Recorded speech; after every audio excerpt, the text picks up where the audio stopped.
This is FIMI X8 Mini, and today I'll show how you can check the battery status on this drone.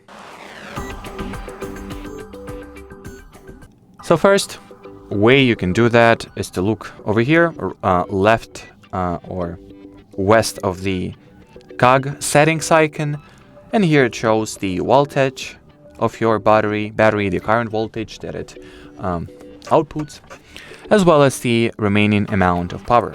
In my case, that is 76% of my battery power is left for me to, well, use. You can also tap over here to open more detailed information, like here, for example, it shows two separate battery cells and their respective voltages. And you can also see the remaining amount of power right over here as well as cycles, temperature, and over discharge times. Or you can actually go into this page by launching settings and selecting the battery category explicitly here.